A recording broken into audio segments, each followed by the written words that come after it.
Hey mga kaibigan, para sa mga mahilig sa TV series, handa na ba kayo para sa bago nating theory video? Ngayon, sisidlan natin ang mga misteryo ng mga halimaw sa sikat na palabas, ang From. Alam kong kasing curious ko kayo, kaya halikan at magsimula. Una, sino nga ba ang mga halimaw na ito? Ang mga halimaw sa From ay kakaiba.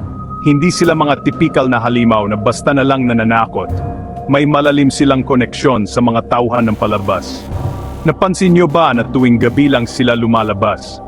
Sa tingin ko, may mas malalim na mensahe ito.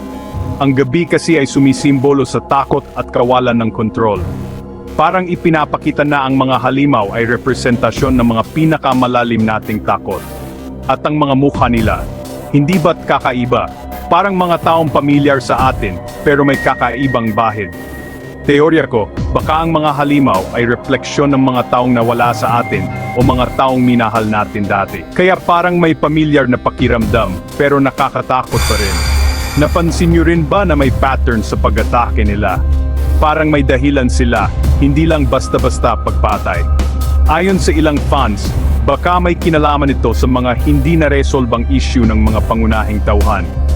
Parang ipinapakita na ang mga hindi na ayos na emosyon at trauma ay nagiging halimaw sa ating mga buhay. Isa pa, bakit kaya hindi sila makapasok sa mga bahay hanggat hindi sila iniimbita? Posibleng simbolismo ito ng personal na hangganan.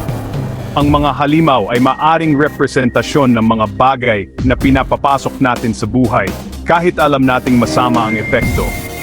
At siyempre, hindi mawawala ang tanong, sino ang kumokontrol sa kanila? May mga haka-haka na ang mga halimaw ay nilikha ng isang mas makapangyarihang nilalang. Baka ito ang magsilbing malaking twist sa palabas. Baka ang tunay na kalaban ay hindi lang ang mga halimaw, kundi ang mismong nilalang na kumokontrol sa kanila. Kayo, ano ang mga teorya niyo?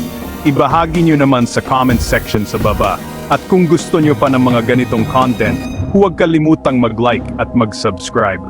Salamat sa panonood, mga kaibigan, hanggang sa muli sa susunod na theory video. Paalam!